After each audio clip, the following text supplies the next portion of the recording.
But don't look in your rearview mirror, here comes number 8. He's a rocker and a roller, and he shows us how to shut him down. I guess he runs him defended, intimidated back in town. Yeah, I guess he runs him defended, intimidated back in town. Bad boy, stand on it, son.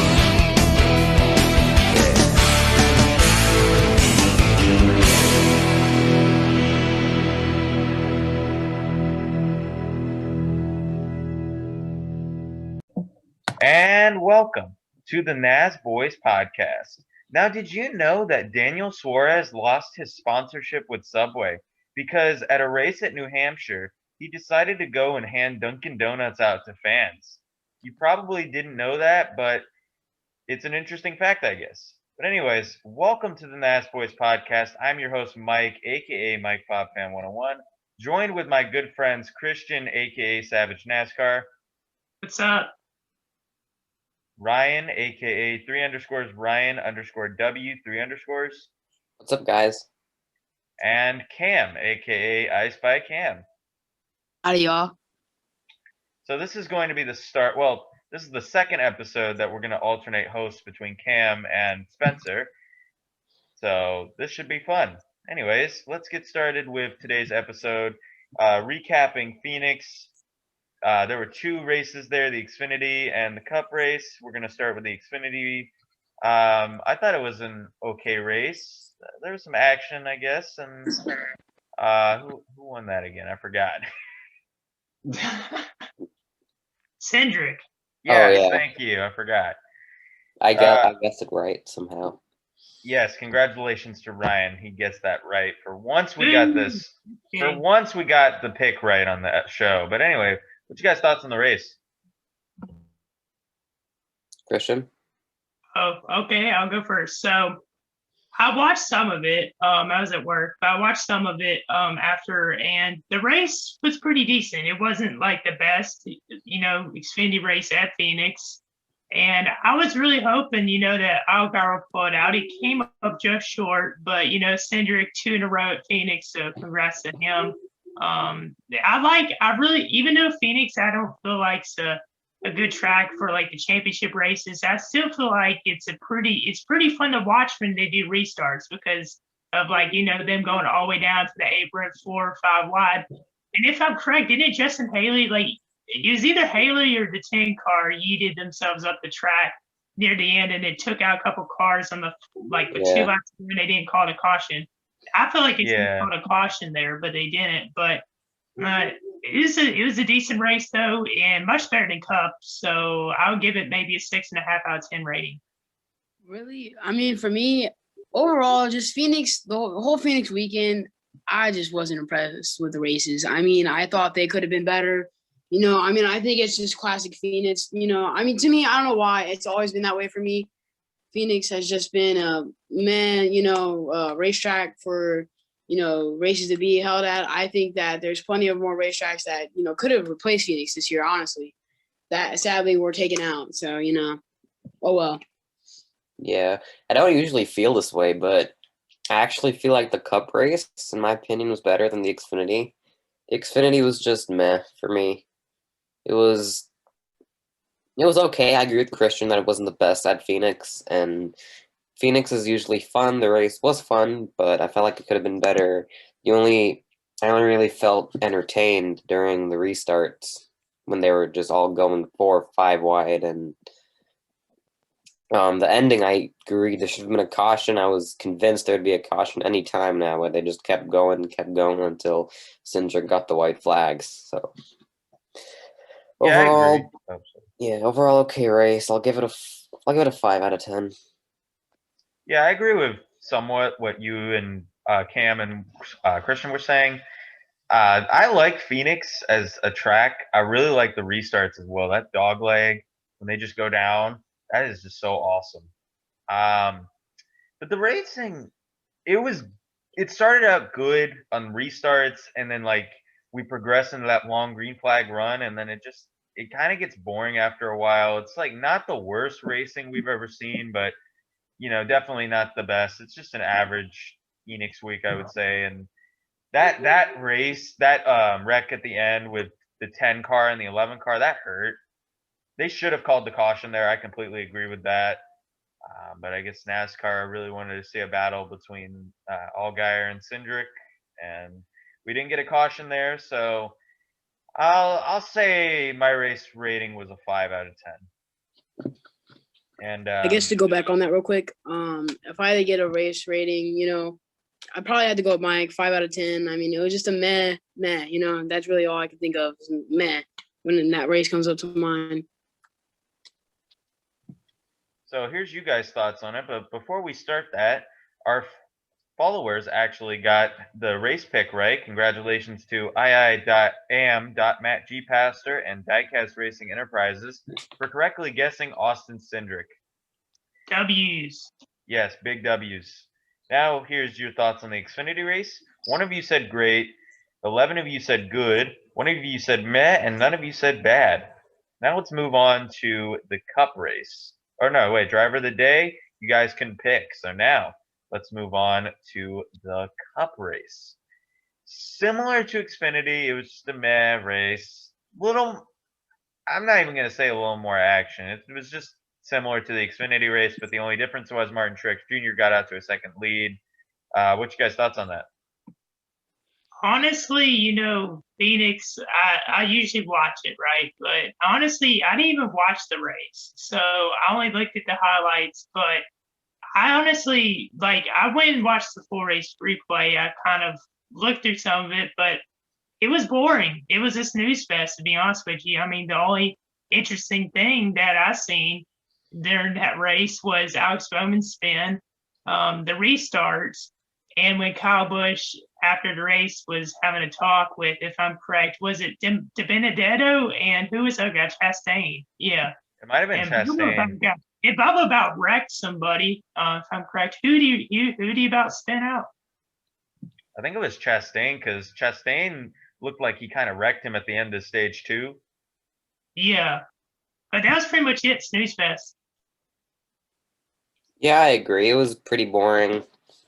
The same way I felt about the Xfinity. I was only really entertained on the restarts when they would go 4 or 5 wide, and then within, I would say, 3 to 5 laps, they were just spread out and were like that for the majority of the race. And I got pretty boring there. I don't know, it was just meh. I would give this one I'll also give it a 5 out of 10, but I'm not too sure what happened there with Chastain. But it did look like it was intentional, but I'm not sure. I'm not going to say it was. But who impressed me was Kyle Larson, I would say, was the driver of the day. Because not only did he start in the back, but he did 2 other times throughout the race for speeding penalties, and he made it back up straight to the front within 10 laps. So he would be the driver of the day for my pick. Yeah, I mean, Larson is definitely a solid pick for driver of the day. I'm not going to lie. He's always impressed me this season. I knew he was good, but once he got in that Hendrick car, I didn't know he was going to be this good. He's been running in the top 10 every week, and I'm very, very impressed with Kyle Larson right now. But my thoughts on the race, I agree with what Christian said. It was a snooze fest. Even as a Joey Logano fan and him leading all those laps, and he was ahead for 2 seconds, it was boring. I was literally sitting on my couch just bored, waiting for the end of the stages or waiting for a yellow. I love to watch short tracks, obviously. I mean, but Phoenix, I don't know. I like Phoenix, but with this package, or I don't know what it is, I just did not really like this race. Definitely a boring race. Snooze fest overall. Agreed. And another thing I was going to point out as well, my driver today, I think, was my pick to win, Chase Elliott. He was up front most of the race, and then he fell back, then moved back up to the front again. And if I'm correct, with the final restart, he was all the way in the back, and he came up from 20-something to finish 4th. So I feel like if Chase Elliott would have had better starting positions on restarts, he would have possibly had a chance to contend for that win. I kind of Yeah, I disagree agree. with contending for the win, but he definitely would have gotten a top 5. He was faster than some of those guys. We have to agree on that. I mean, yeah, he was, but Larson, I think Larson would have done that, not really Chase Elliott. Yeah, I was Where did thinking there Larson was a finish? I forgot, like this, Exactly. maybe? He wasn't the top 5. I was thinking there was something wrong with Chase's car because I saw him up front. Then I checked a few laps later, and he's like back, almost barely making top 20, but he managed to crawl back up there. Cam, you got any thoughts? I mean, like, so really, I just have to agree with everybody. It was a snooze fest. Nothing. I mean, like, I really think there was some controversial things that happened in that race for sure, but it also kind of went like mysterious. Like there was just like things that were going on in the background that I don't think a lot of people were noticing. Really like tensions. Like there was a lot of tensions at Phoenix, but it was very boring. I don't know what it was with the race. I thought that I mean, even as a Joey fan, I was a little upset, because we can't, we just can't get to that, like where it's like, oh well, we're gonna be good, we're satisfied with what we have, we're gonna make it, but it just hasn't happened, and it's sad times right now. Yeah, definitely. We would have won 3 races, but I'm not gonna bitch about it and be upset about it. I'm just gonna move on and just continue to root for my driver. Yep. Here's your thoughts on it, or here's you guys' thoughts on it. Once again, Diecast Racing Enterprises got Truex right, so congratulations to you. 0 of you said great, 10 of you said good, 7 of you said meh, and 1 of you said bad. Nobody gave any thoughts, and you guys couldn't pick the driver of the day, so I just think we're gonna pick Kyle Larson and Chase Elliott, just Hendrick Motorsports in general. And by the way, I checked where Kyle Larson finished 7th. So Okay. you probably that's were not right bad. that Chase was faster, but I don't know. I just think Larson's better, I guess. I don't know. Now let's move on to our favorite paint scheme review. Hopefully this is the last episode where we do these long, drawn-out ones because we were behind on a lot of them. So let's get started with Brett Moffitt's Chevrolet Certified Service 02 for our Motorsports. I would say this is a pretty simple Chevrolet scheme. I like the bronze and the black together, so I'm going to go ahead and give it a 6.5. Yeah, this one's pretty good. I would say it once again reminds me of the, I think, BetMGM schemes that RCR is running this year with the bronze, black, and white. But this one's pretty cool. We've seen several Chevy certified schemes this year, not only in Xfinity but in Cup, and this one's definitely one of the better ones I've seen. I'm gonna give it a 6. Is it I'm also weird gonna go that- with Ryan. I think it was a 6 as well. I think that I think it's a good scheme. I think that I like what they're doing with the whole like classic Chevy thing. So I think it's I like it. I think it's pretty cool, and I think that they stick with this. It's kind of special for them. I kind of wonder if like other brands of cars will tag on to this. You know what I mean? Like, so I wonder if they'll have their own kind of little special thing. I'll give it a 6.5. Now let's move on to Corey LaJoy, NFL alumni / Folds of Honor. I really like this car. I think that they really got it with the Folds of Honor, obviously, since this race is the Folds of Honor 500. And I just really like the scheme in general. It looks really nice. And I'm not sure why NFL alumni is on there. That's a really random sponsor, but hey, that's cool too. So I'm going to go ahead and give this one a 10. Yeah, I really like this scheme. They definitely nailed the patriotic scheme for Folds of Honor. And the red, white, and blue just fits perfectly with the NFL logo as well. So I think everything is perfect about it in the sense of like design and color. It matches both of the sponsors that it's running. And It's pretty nice. I'm looking at it now and I keep seeing more and more details that I haven't seen previously. So I'm gonna give it a 9. Now this one is, I like, as I've mentioned before on the podcast, I like patriotic schemes. This one, I like how they have the color placements. If you notice, that for some reason the NFL logo is upside down on the near the number on the driver's side. But I mean, it makes sense why they have photos of honor on there as well, because that's the sponsor of the Atlanta race. And honestly, I'm having a hard choice on what to rate this one, but I'll give it a 7.5. I'll give it an 8.5. I think that really any car that has like a classic color combination like red and blue, black and white. I mean, like anything like that, I think is just a simple, 8 to 10 range for me. I think because those colors just go great together, and so yeah. And then next up is Tyler Reddick's Alsco uniforms. This one looks better than the Jeb Burton one we reviewed, but I don't mind it. It's a little bland, but it's cool at the same time. I don't really know like what to rate this exactly, so I think I'll just give it like a 6. I actually really like this one. I didn't really like any of Reddick's schemes this year, except for the BetMGM one. But this one I do like. I could say that. It's pretty basic. It's got, just green with only the 2 yellow lines separating it, but it's really nice to look at for me. And it's one of my favorites that he's run. So I'll give it a 9. An 8, actually. I'm going to give it an 8. Reminds me sort of like the Kurt Busch John Deere scheme he used to drive in the 97 back in the early 2000s. Kind of gives me that sort of vibe, and a mellow yellow or a Mountain Dew vibe. But anyways, it is I kind of agree with y'all's points. It's kind of basic, but I like the yellow stripe in it. I'm going to give it an 8, just like the car number.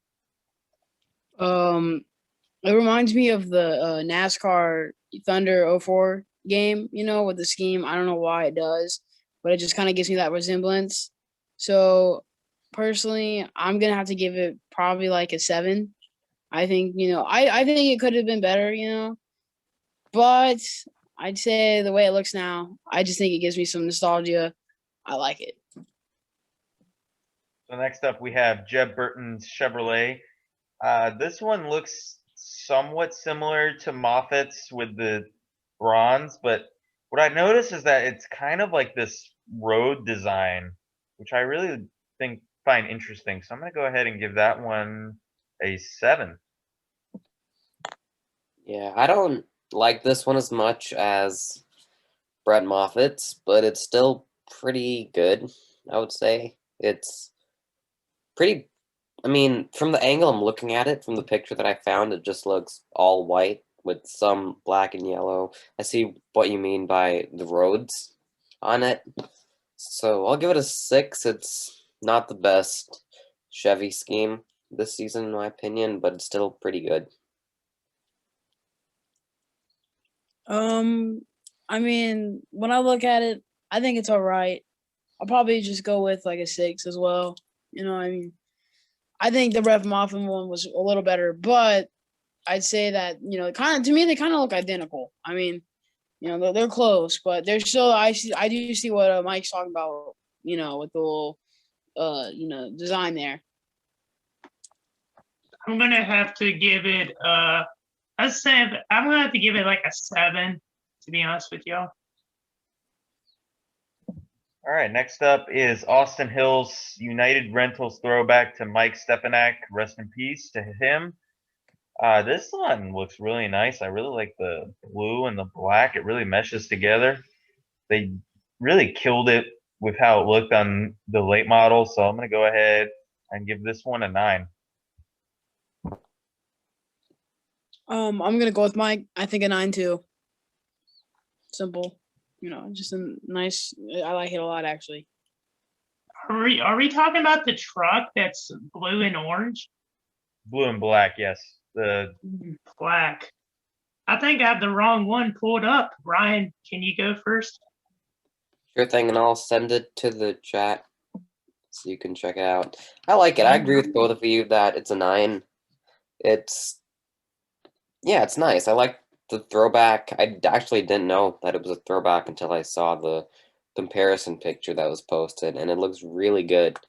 One of the better throwbacks I've seen, even though it's not throwback week. It's just overall a pretty nice scheme. Even if it wasn't a throwback, it would be one of my favorites. So 9.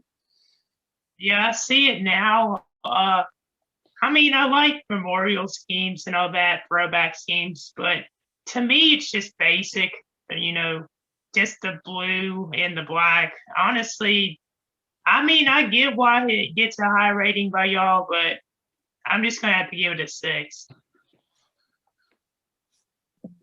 And then next up is Bill Lester's Ford/Camping World truck. This is a really nice scheme. I really like the blue that they chose for this. And Camping World is coming back, obviously, again. Shout out to the CEO, Marcus Lemosis, whatever his name is. I really like this scheme. I'm going to give it a 10. Dang. 10 right off the bat for that scheme. Yeah, it's definitely nice. I like the blue.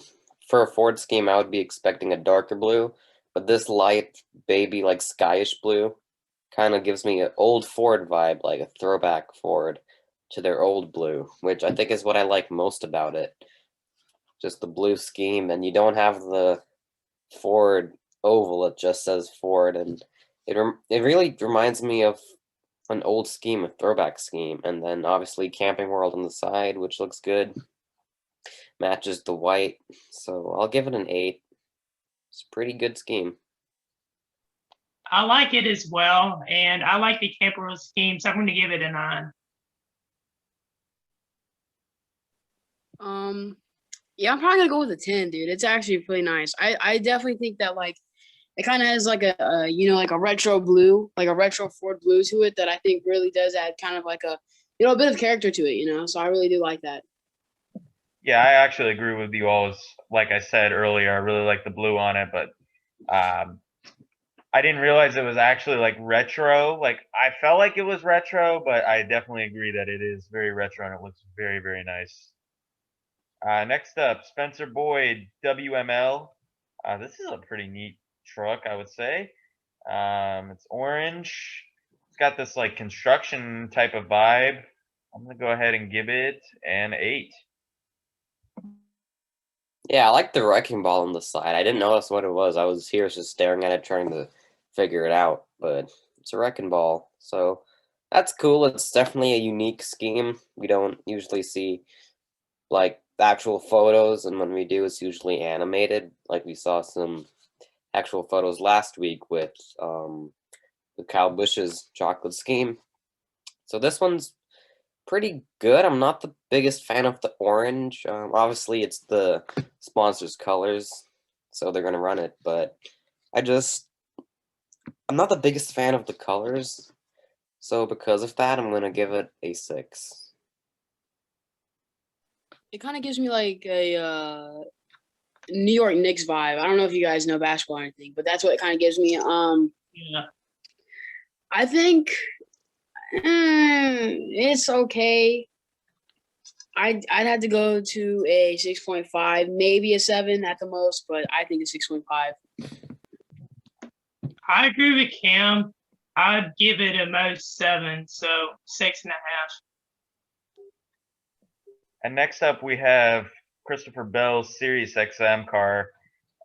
This looks really nice. I think they changed this shade of blue a little bit and added more white with a black number, which I really like the addition with the black number and how it all looks together with the different shade of blue.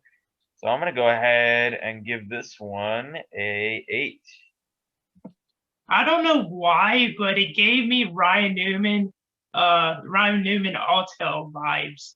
That's what it gave me when I first saw it. And also a little bit of Jordan Anderson when he had the blue and white scheme. I think it's an okay car. Can't really see what the hood looks like in the picture, but it looks like a pretty decent scheme. It looks like one you would run at Richmond or a night race.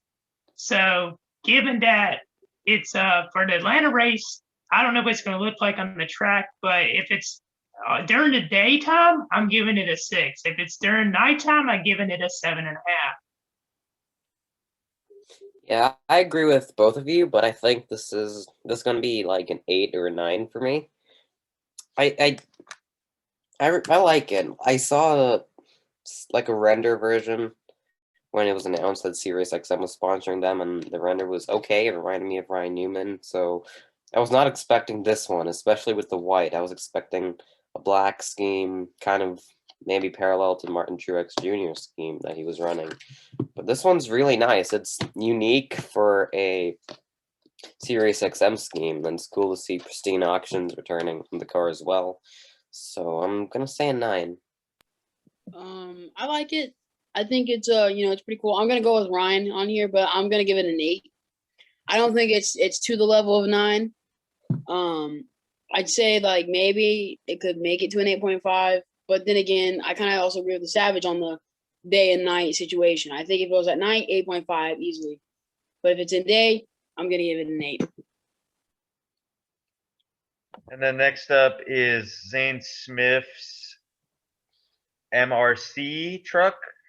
This one looks similar to a scheme that we'll review in a little bit, but I don't mind it. It's got like this, looks like kind of like a sunset vibe to me, in all honesty. I don't mind it. I'll give it a 6.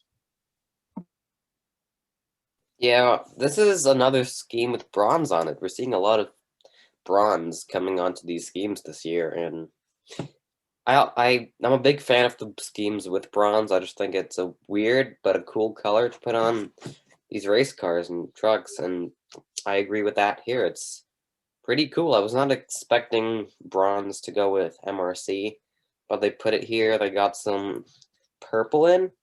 Blue or purple, it's hard to tell from the render I'm looking at. Pretty sure it's purple. And a cool, like, polka dot pattern, if you will, or like electric pattern. I can't really describe it, but I think it's a pretty good scheme. I wouldn't say it's a 10 for me, so I'm going to say a 7, but it's way better than his older schemes, his older MRC schemes that we've seen, in my opinion. I agree with Ryan. I'm gonna have to probably give it like a 7 at most, or 7.5. I think it's all right. I think 7.5. I think that it kind of presents like a copper look to it. Which I kind of like. I think that kind of adds a cool element to it. But I'm gonna give it a 7.5 as well. And then next up is Blaine Perkins Raceline Chevrolet. It's got like this red and black, which we see a lot of red and black schemes this year. But I don't really know if I'm really a fan of the design, but I really like the colors. So for the colors alone, I'll give it a 7. Are we talking about the car that looks like? Are we talking about the 48 car? Number 23. Black and red 23. I don't know why it's not coming up on my. One of y'all can go. I'm still trying to find it. I'll send it. Ryan? Yeah, when I look at it, I kind of, of course, seeing the 23, and it's red and black, it gives me Michael Jordan vibes, of course. And I think red and black is also one of those, like I said, color combinations that just go together perfectly. You look into an 8 to 10 range, I'm going to give this a 10. I like the scheme. I like the colors. I just think overall it's a good car.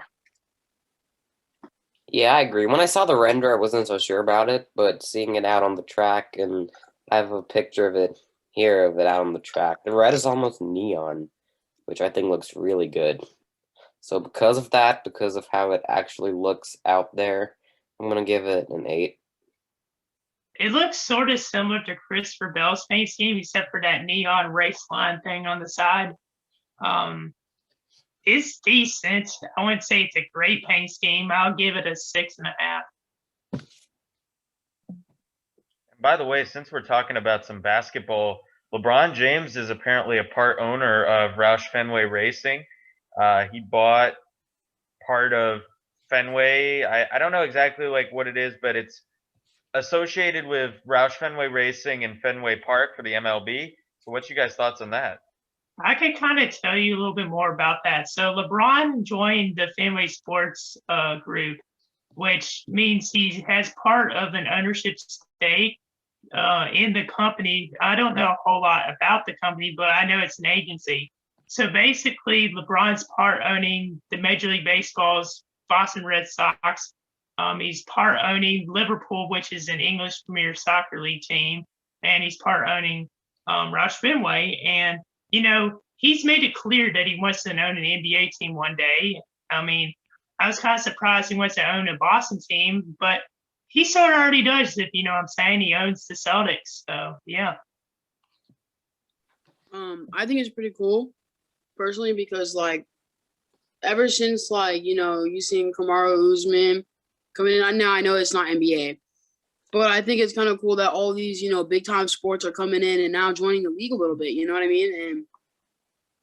And seeing that now, I think not only does it represent more fans, but it also can bring kind of a connection between everybody from NASCAR to basketball, or from NASCAR to football. I think there's a lot of options that this can have to. You know what I mean? So I think it's pretty cool. Yeah, like we've seen some basketball players at like races before, but not many. And if y'all didn't know, LeBron James was actually on Bobby Labonte's car in the 2005 Sharpie 500 at Bristol. Fact that y'all probably didn't know. But, we've seen Shaq at the track before. I'm correct, the 2012 Coke Zero 400. And, if I'm also correct, Brad Daugherty, he was once the ESPN analyst for NASCAR. He actually played basketball on the Cleveland Cavaliers in the 80s and 90s, and he's part owner of JT Daugherty Racing. And he's raced in a couple different series, but not NASCAR wise, but racing series. So, yeah. Yeah, I agree with a lot of your points. I know that you are definitely correct. Like Shaq was there. He was there with Kevin James and Adam Sandler. Here's a clip of their appearance. Please welcome tonight's Grand Marshals, stars of The Grown-Ups 2 in theaters on July 12th. Adam Sandler, Kevin James, and Shaquille O'Neal. Thank you. Thank you very much. First of all, happy 4th of July weekend, everybody. Thanks to the troops for making sure we can have a great time during that wonderful American time of life. Adam Sandler was, I wasn't always just a comedian. Kevin James was not only just a wrestler, and Shaq was not only just a great massage therapist. We used to be a great boy band. We're going to sing our greatest hit tonight. Goes like this. Lady and gentlemen,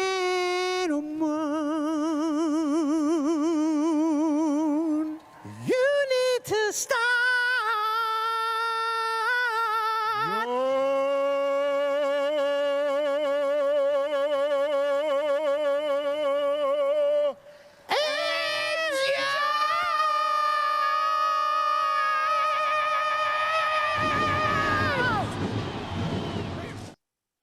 Brad Daugherty, what? No, it was the worst command, probably, or not one of the worst. It was one of the worst commands, I think. It was very cringe. Yeah, it was Yeah, interesting. it was. And I like Kevin James and Adam Sandler movies. I'm sorry, I'm that guy. I like those movies. Yeah, I love comedy movies as well. But yeah, I do too. Also just want to say real quick, Larry Bird, he's also been at NASCAR races multiple times before. I think he's at least been to 3. Michael Jordan supposedly has been to NASCAR races before he was a player on the Chicago Bulls and arguably became the greatest of all time. When he was at North Carolina, he attended a couple of races, and now he owns 23XI. But yeah, Brad Daugherty was definitely a great broadcaster, but I think that it is interesting to see LeBron come in. Obviously, like what Christian was saying, we have had NBA figures come into NASCAR, and we've even had more figures like Alvin Kamara come into the sport as well. I think LeBron was mostly trying to buy the share for the Red Sox and the Liverpool team, but still cool that he's coming into our sport and giving us a chance. Facts. Yeah, I also wanted to say, if you guys didn't know, Kamaru Usman is a UFC champion. So just wanted to say that, that's why I said him earlier. He's also a big fan of NASCAR. So, I mean, like, you're seeing all these big sports guys coming into NASCAR now, and I think it's kind of cool because there's a lot of options that comes with it. I agree totally. And NBA is my second favorite sport besides NASCAR, so it's really cool to see a lot of these guys come in.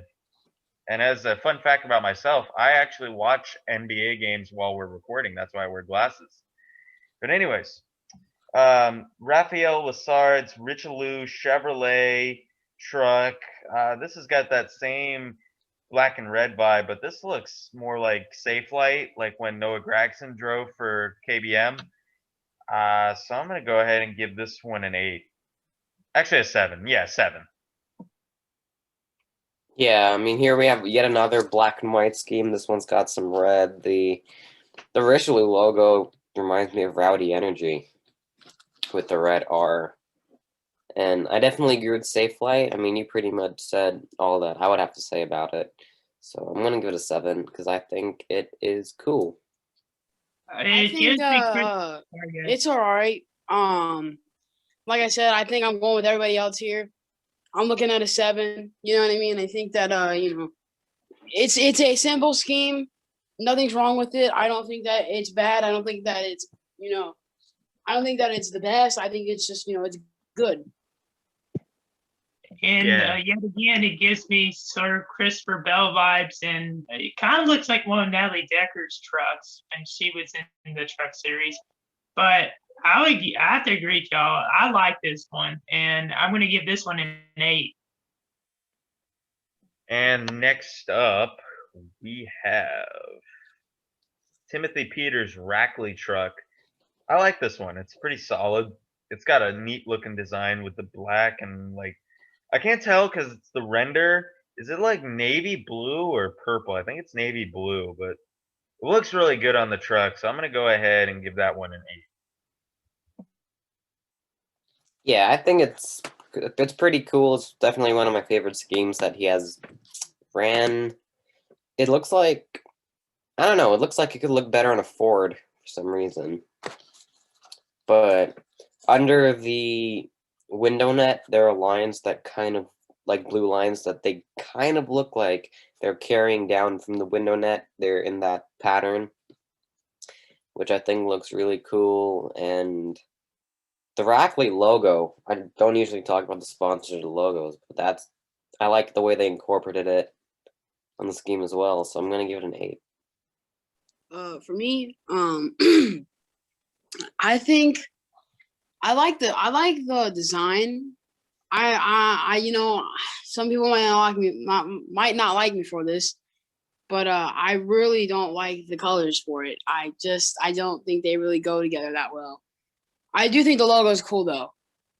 Like the design logo.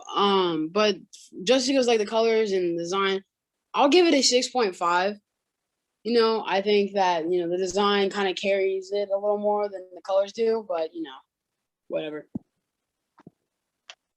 I have to say the same as what y'all said. I'm going to give this one probably at most a 7. And then next up, we have Chris Wright's FNB car. The car looks kind of basic. It's got like black and white, kind of like the Brooklyn Nets, since we're gonna probably talk about basketball again. But it's got like this American logo with the eagle and the American flag. So I'm not really sure why. I mean, I think that's because of their logo, but if you're gonna make it with like the eagle or the Patriots logo or whatever that is, just make the car red, white, and blue, match it. I'm gonna go ahead and give this one a 6.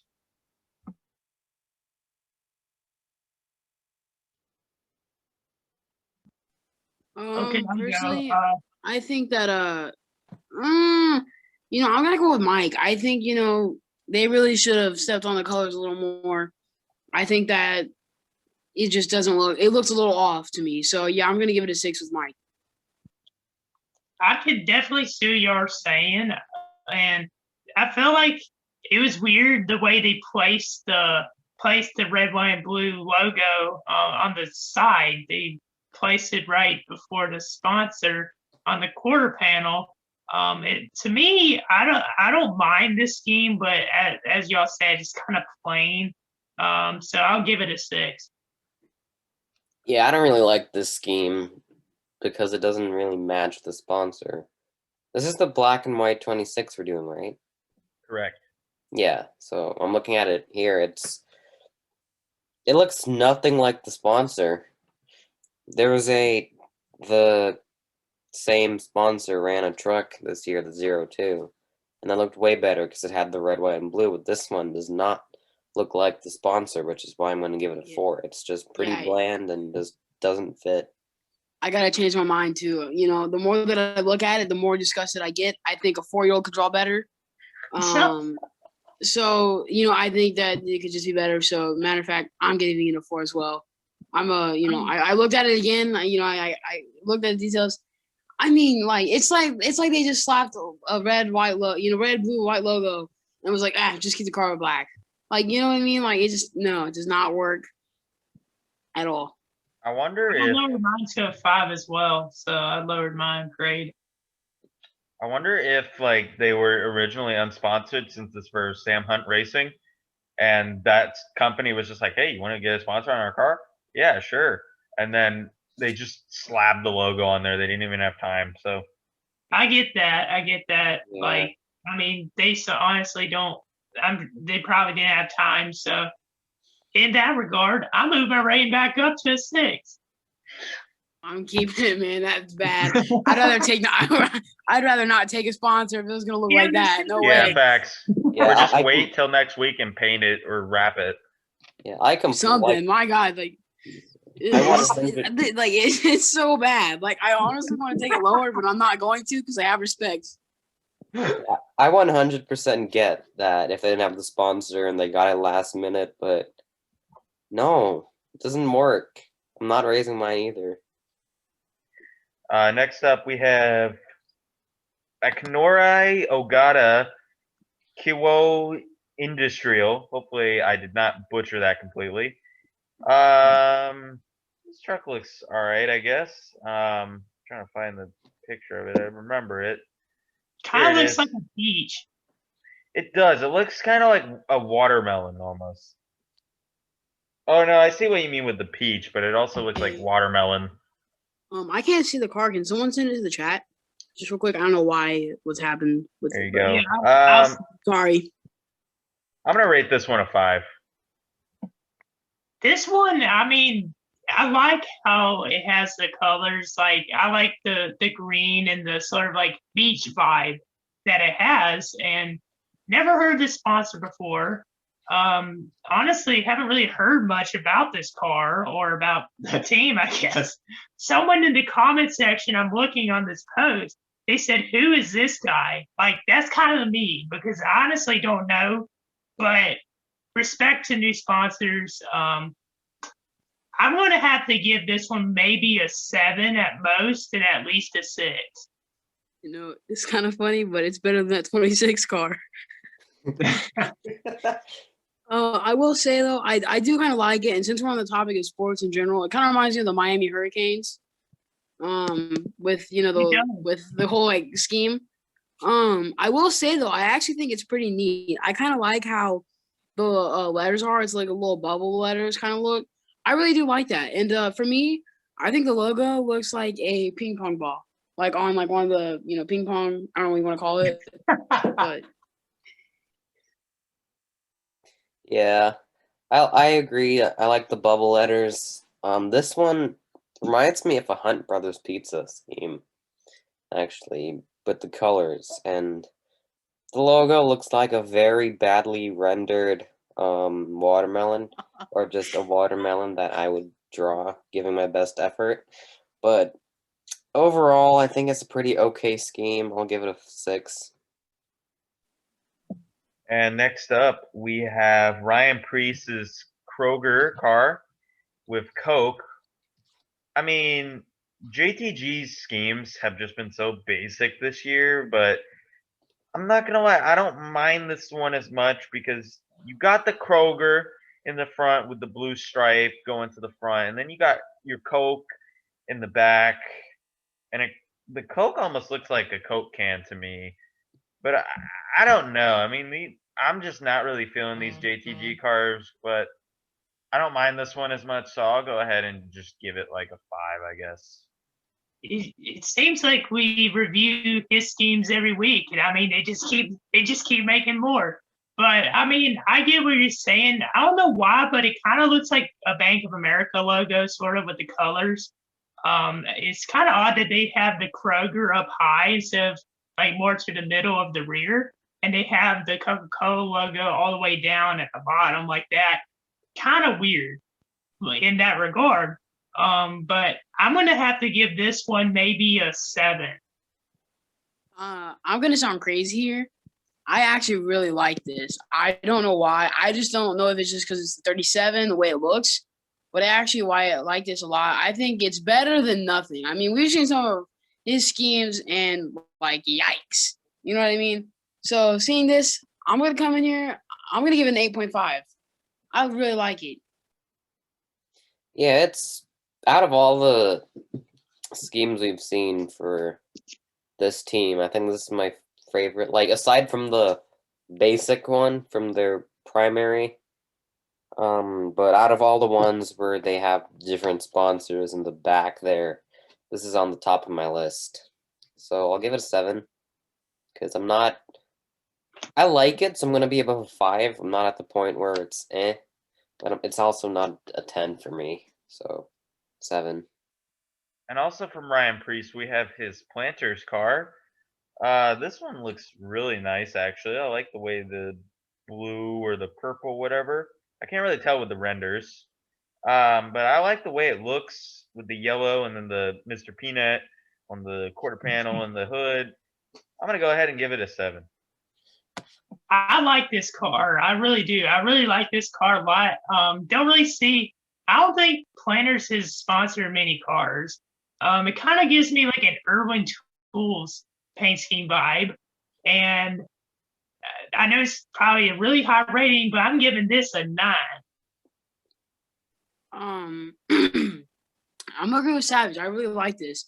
You know what it kind of reminds me of? Now I can't remember the the name of the brand, but the Chase Elliott car where it's like navy Kelly Blue blue. Book? Yep, there you go. That one. It does kind of remind me of that. But I actually do like this. I think it's a neat scheme. I kind of, plus, I mean, it's Planters. Who doesn't like them? Just saying now. So I'm going to give it a 9. I think it's actually pretty cool. You're allergic to peanuts? I really? didn't know that. Yes, I am. I am allergic to peanuts. Oh, man. And that sucks, dude. No. Leave. Just leave. Okay, that concludes the episode. Bye. I'm kidding. This is work. Yeah, the yellow stripes remind me a lot of William Byron's new Exalta scheme because they're basically the same shape, just different angle, and they're thicker. But I agree with everyone. This scheme is really nice. It's cool to see Planters on it because I can't remember the last time in the last few years I saw a planter scheme because they're not that common. So I'll give it a 9. This car looks pretty nice, actually. I like the way it kind of looks a little like neon with the teal.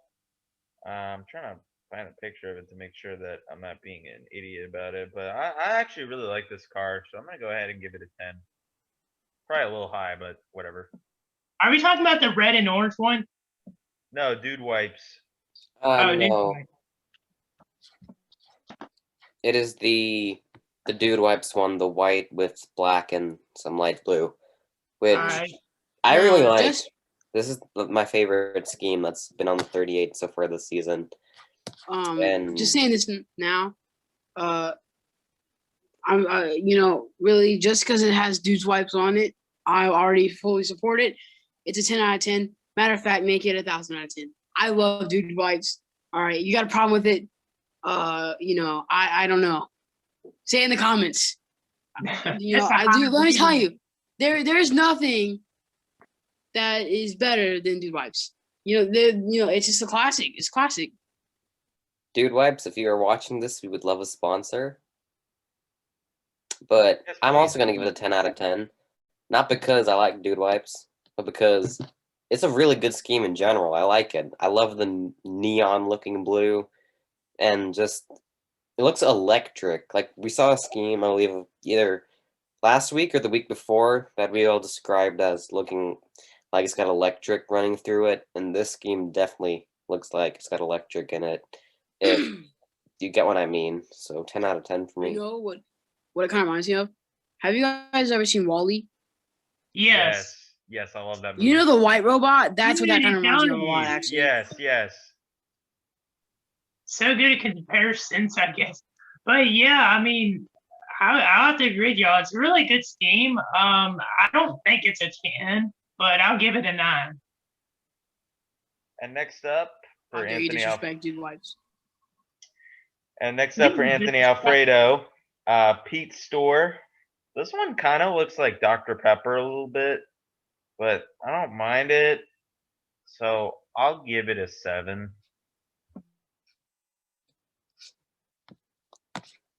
You know, I think it's okay. It kind of does look like what the Dr. Pepper kind of definitely gives me that. I mean, I think it was all right. I do kind of like how it has like a little like I don't want to say it's like a splatter effect, but you know what I'm talking about, where it's kind of like it looks like it's just like smeared on kind of. I like that. You know what I mean? It looks nice. Yeah, it kind of reminds me of like, if I'm correct, it kind of gives me Golden Corral paint scheme vibes that Dave Blaney used to drive back in around 2011. I see Kind that. of reminds me of that, but to me, it's basic. Not really too impressed about it. It looks good probably at night, so probably give it a 5.5. Yeah, I think the scheme will look better in the night than the day. And I see how it looks like a Dr. Pepper scheme, but it kind of reminds me of an Ace Hardware scheme. Just because of the colors. So, You're not wrong. yeah, I mean, I don't think it's the best scheme. I'm going to give it a 6. And next up, finally from Anthony Alfredo, his Georgia Peanuts scheme. I'm trying to find it again. I know where it is. Okay. I think I like this scheme. It didn't look terrible. Here it is. It does look like a peanut sponsor, obviously. And then down the side, you got this giant peanut. And it looks really good with the red. So I'm going to give it a 7 also. Yeah, I I agree like with the it. 7.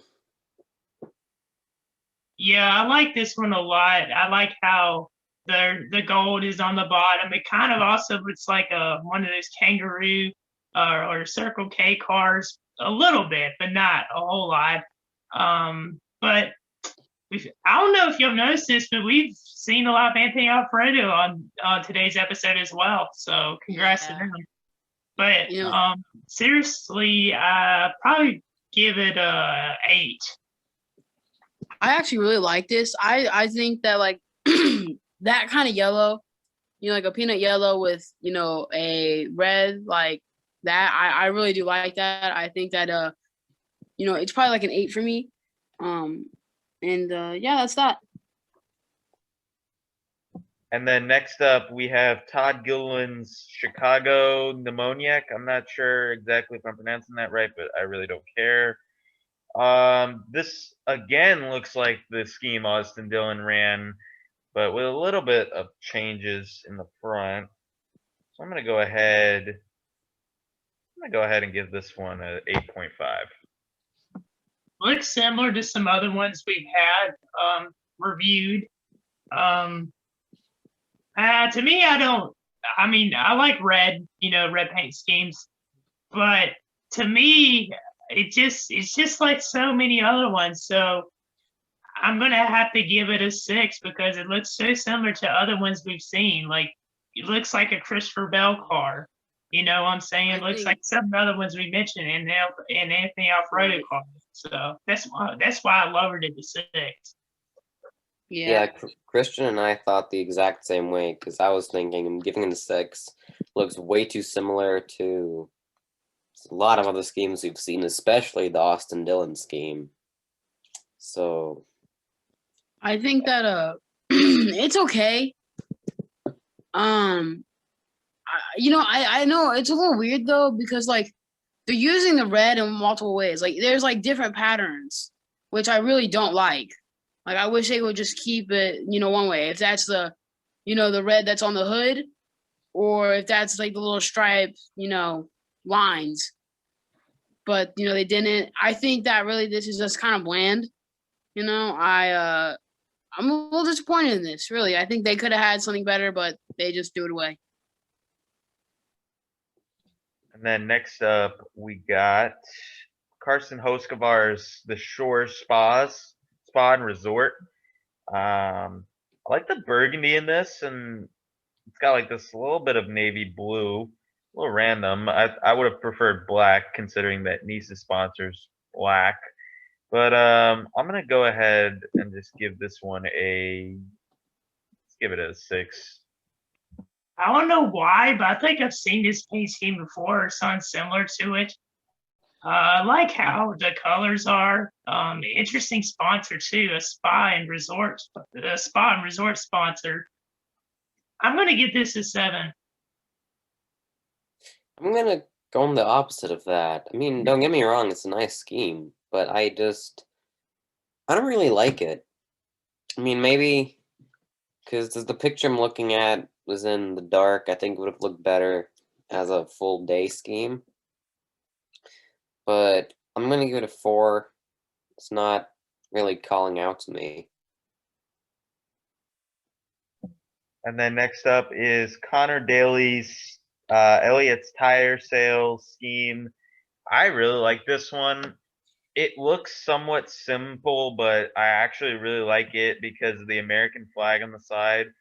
It just looks so nice to me. That I love the way that they made that happen.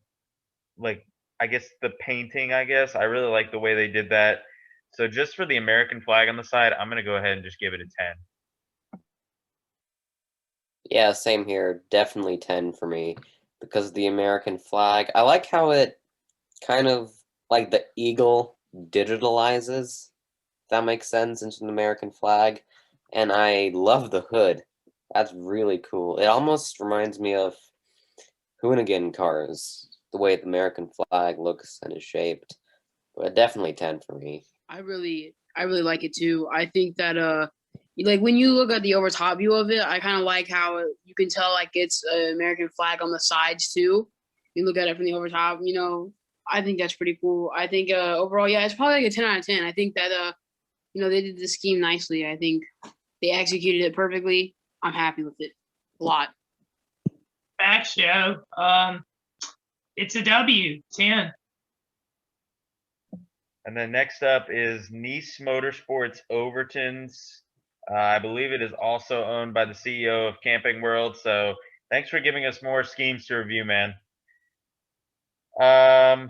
All these trucks are really different, which is good, so the spotters don't get mixed up. In my opinion, I like the 45 the best because of the black number. I think it meshes well with the whole scheme.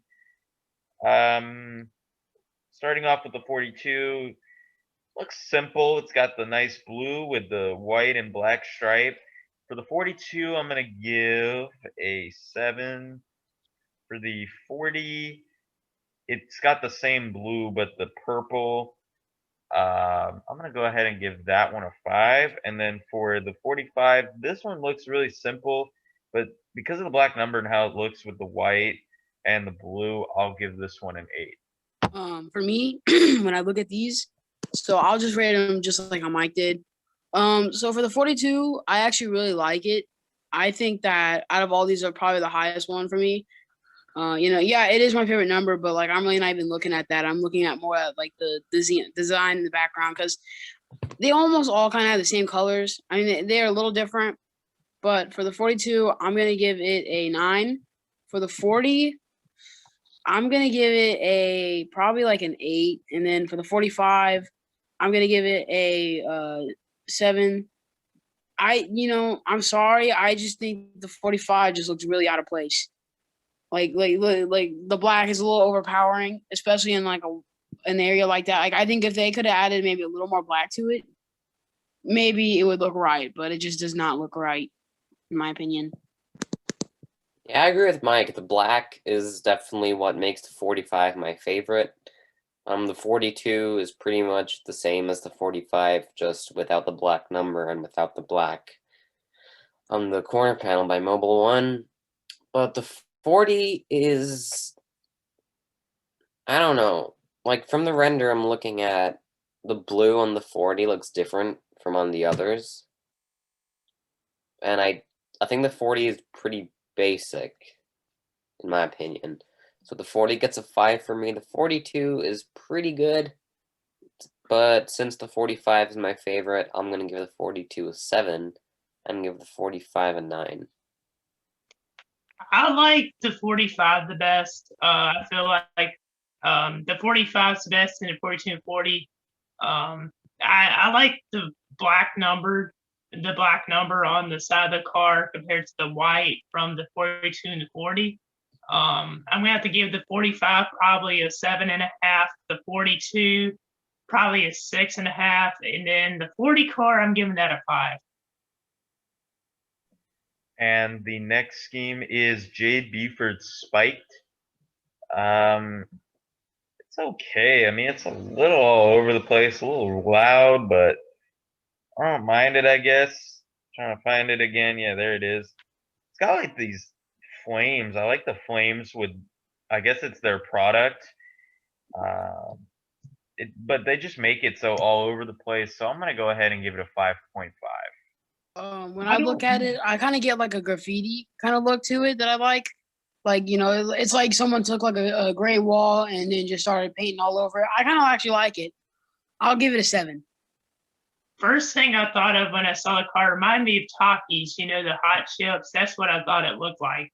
Kind of everywhere, like what Mike said. Very, very exciting paint scheme, but at the same time, I have to give it a 7. But very, very creative.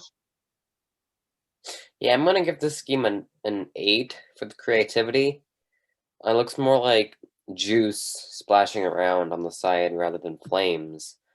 And it reminds me of the Starburst colors. It just looks like the Starburst flavors as the juices.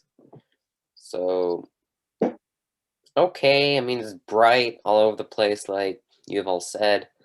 But because it's different from the others, and it's more like flamboyant, I guess, I'll give it an 8. Yeah, And it kind then- of gives me a Ryan Blaney body armor vibe. Like when the fans selected which one they like the most, that's what it kind of reminds me of. And then next up is Jeremy Clemens' Wealth Accelerators. Excuse me for that. This is a pretty basic scheme, I would say. It's mostly black with the orange on the side, and then it's got the FBA iPhone there. I don't mind it, I guess. I'm gonna give that one a 5, I guess. I personally do not like this scheme. I do like how it's orange with the black, but not a fan of it. The lowest rating so far for me on this episode, giving it a 4.5. I don't really like orange schemes, but this one I don't mind. I actually like this scheme. I'm going to give it a 7.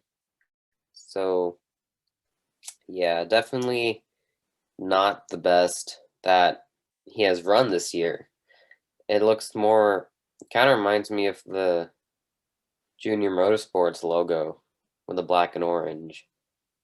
But pretty good still, in my opinion. It's going to be a 7. For me, when looking at it, I kind of, I'm going to give it a 5.5. I think that it's not the worst. I do kind of like that, there's a little orange in it. I wish maybe there was a little more orange to even it out, but it's not too bad to me, honestly. I like the little bit of white in there. I like it. And then next up is Mike Marlar's Lift Kits for Less for the Bristol Dirt Race. for the trucks. This looks pretty good. It looks like the Halmar schemes. I like this car or truck. I'm gonna go ahead and give it a 7.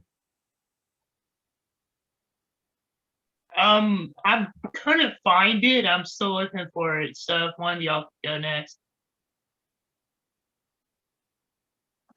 Is this the blue and orange one? Correct. Because I found one, but it says it's Timmy Hill's. Yeah, it's Timmy Hill's own truck, but Mike Marlar is driving it. Oh, okay. I see it now. It's the NOS looking one I remember we talked about. Yeah, I really like it. I wish it was a NOS truck because it looks just like a NOS scheme. And the metal almost diamond plating looking on the bottom is cool. And you have like holes where it would be screwed in. So I like it. I really like the scheme. And the orange that fades to blue right on the nose by the Chevy logo, right by the bow tie. So I'll give it a 9. See, I like the metal, like the little metal look to it. I think that kind of gives me like a hardware, design to it, which I kind of like because I feel like I haven't seen that on many cars before, So I think that it definitely goes with the scheme. So I like it. I'll give it. I'm gonna give it a 7.5. I almost could give it an 8, but I'm not going to. I'm a little disappointed it's not NOS, but oh well. It gives me, like I said, NOS vibes, Kyle Busch sort of Nationwide Series paint scheme vibes. I like this one. I might be giving it a little too high of a rating, but I'm giving it a 9. And then next up we have Justin Haley's MUTOH car. He has 2 of these cars, but one of which is just a black hood instead of a black side. But I really like the blue one for starters. It looks really nice. It blends well with the black. So for the blue one, I'm gonna go ahead and I'll give it an 8. And for the black one, that also looks nice, but not as much as the blue one. It's basically reversed. So I'm gonna go ahead and give the black hood a 6.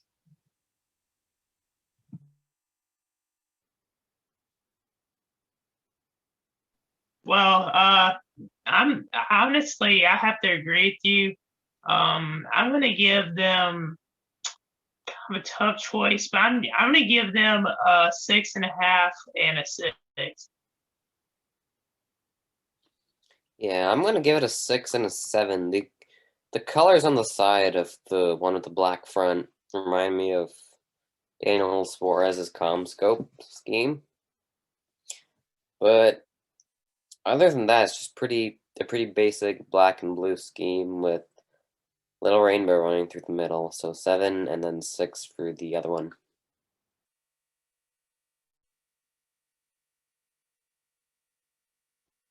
Cam? Hello. Okay. Oh, I was on mute. Yeah, My bad. So so basically, I was just gonna say that I think it's all right. I'd give it both a 6 and a 6.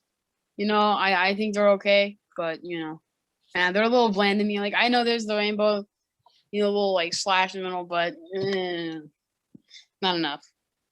I think if anything, it just makes it look more wacky. And then next up is, I'm trying to find it, so I'll just go to one that's on the, oh wait, here we go. Next up is Christian Eckes's Curb. Obviously he went to, what's their faces? Thor Sport after Ben Rhodes wrecked him. This looks all right. I mean, it's a simple curb scheme like what we've seen before, but with green splatters, which I don't know how I feel about that. Like, I really like it just the silver and black. But with the green splatters, I don't know. Just make the whole thing green, I guess. I don't know. So I'll go ahead and give it I give it a 4. This is gonna be the lowest I've given tonight. I'm giving it a 3 just because of it just looks like a basic Thor Sport scheme. There's nothing really special about it, even with the green. It's very minimal green. Maybe if they incorporated it more or gave it maybe a different design. But I have to go to 3. It's just, Yeah, basic. I have to know, agree with you. Sorry. you go. You're good. Yeah, I have to agree with y'all. The green just around the tire, kind of odd, you know. I have to agree with y'all's points. Because of time's sake, I'm just going to go ahead and just give it a 4. It just looks awful. I'm sorry. I'm gonna give this a 2. Let me tell you, it's just disappointing. I do think though that if it wasn't at night, I feel like it has a little more potential, you know. But I'm giving it a 2. I'm sorry. It's the lowest I'll give probably for a car tonight. Hopefully, unless it's worse. I hope not. And then we got Ross Chastain's 2B car. I forgot to review this one. This is the one that I was saying looked like Zane Smith's truck. I don't mind this that much. The orange with the purple looks okay. I'll give it a 5. It is kind of interesting. It kind of looked like, when I first saw it, I was kind of looks a little similar to Alex Bowman's car that he ran on Sunday, but kind of doesn't. I like how it pops out, it sticks out. For that reason, I'm giving it a 7. Yeah, I really like it, except for the like outline of the word "to-be" right up front in between the number and the wheel that goes through the NASCAR logo. That's a bit weird, but other than that, I like the colors. I agree, it does look like the opposite scheme of what Alex Bowman ran this past Sunday. So I'll give it a 6, just because it's not because of the 2B outline. It looks weird. I actually like it. I think that it presents a kind of like a sunset, or sunrise, kind of vibe to it, which I actually think is pretty cool. I'll give it an 8. I like it a lot. And then our second to last scheme is going to be Shane Gosablick, Elk Grove Ford / NOS Energy. I really like the way that they incorporated both Ford and NOS, since their colors are somewhat similar, with Ford having the blue and NOS also having blue. And I like how they darken the shade for the blue a little bit, so I'm going to go ahead and give this one an 8. Yeah, I'm still sticking with what I keep saying. Live Fast Racing has one of the best schemes this season. Every scheme they've made has been consistently good. And this one does not disappoint. I agree that they incorporated both Ford and NOS really well. And I like how it's not your normal light blue, bright orange NOS scheme, even though I'm a big fan of those. This is pretty cool. It's different, which I like. I'll give it an 8. It reminds me sort of like one of Ricky Stenhouse Jr.'s Nationwide Series schemes. And as in the comments section of the post, Joey West 715 says, "Who is that?" I have no idea either about the driver. I probably should do some research. But yeah, I mean, to the paint scheme, the main point, I would have to give it maybe a 7 or a 6.5. Now that I'm looking at it, I think that it's okay. I'm just gonna give it a 6. I don't know if I'd say it's my kind of type really. I think that if it's gonna be NOS, it's gotta be original colors, It's gotta be, set what it is. It's just classic, you know what I mean? Like without that being the way it is, it's almost like a slap in the face. So I give it a 6. And finally, Andy Vowey's Energy Air Incorporated / UCC. This one looks like waste management trash. But I'm being serious. Look at the colors. I'm not even trying to put it down, but I get that. I mean, I don't know how I really feel about this scheme, so I'll just give it a 4. I would have to say it also, I don't know why, but I also kind of thought of a John Deere paint scheme as well, looking at it at first. I don't know about y'all, but I like yellow and green paint schemes. And for that reason, I'll give it an 8. I don't know what I think about it. I agree. It looks like it's promoting recycling, in my opinion. Just with the colors and shapes, if I'm looking at the right one.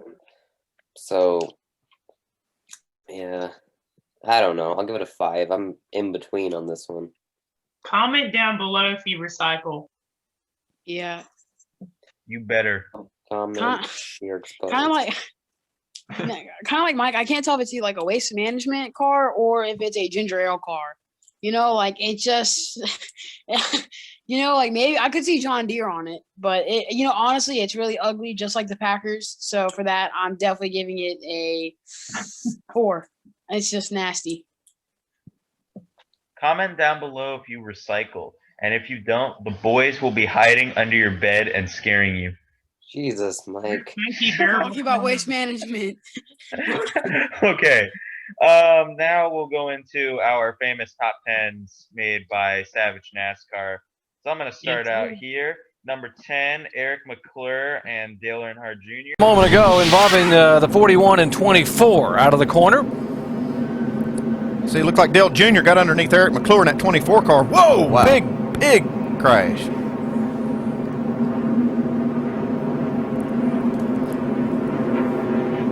Jr. just looking for some room around these guys. Man, look at the debris flying off his car. Wow. Picks that 24 completely up off the ground. Right along with Dale Jr. We'll see what he saw as he tried to make a move underneath the 24.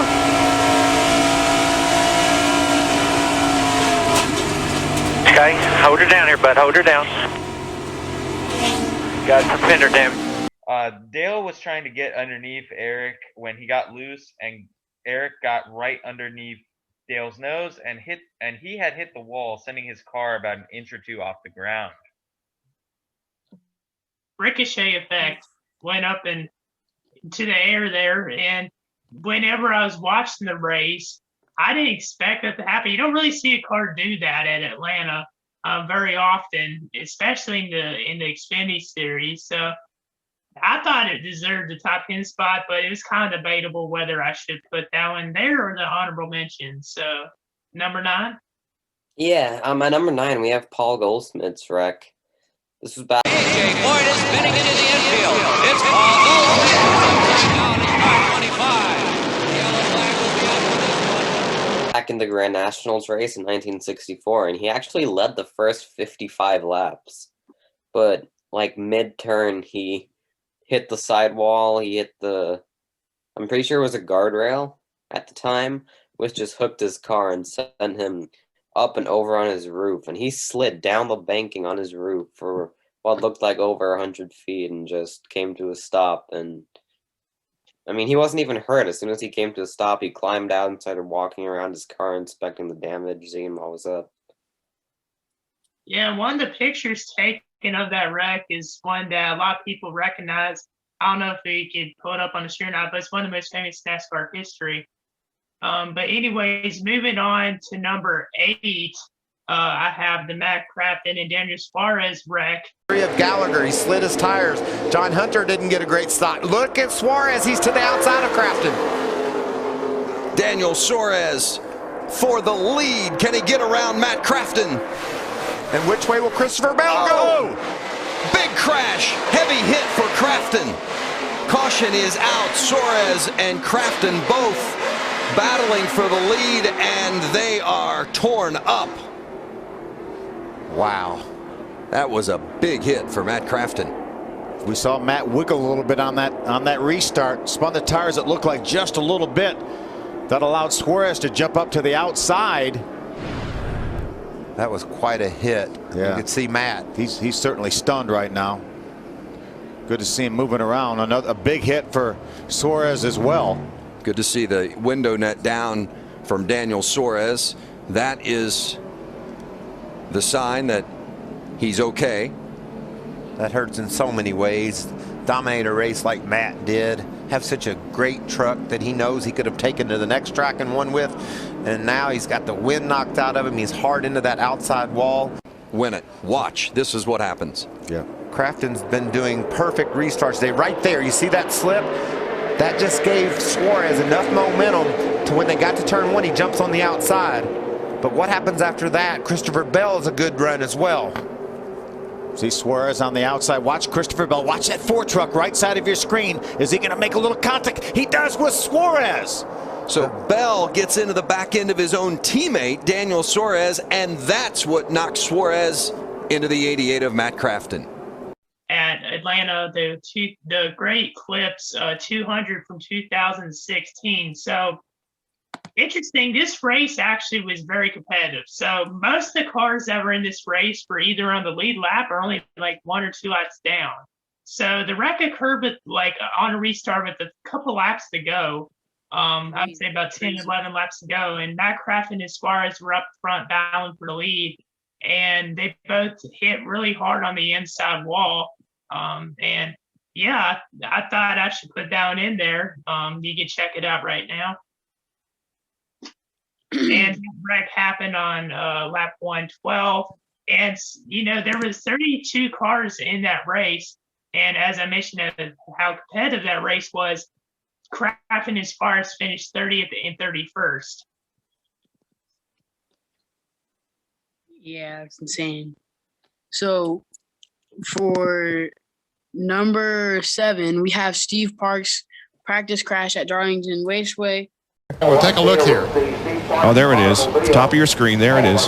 He did hit that wall hard. Then again. And then he comes down off the track and he probably going to hit it again. He's going to hit it again. He has no brakes. Wow. Wow. There's 3 times and he hasn't hit the inside wall yet. And look at all the debris that's flying off. And from another camera, there's another blow.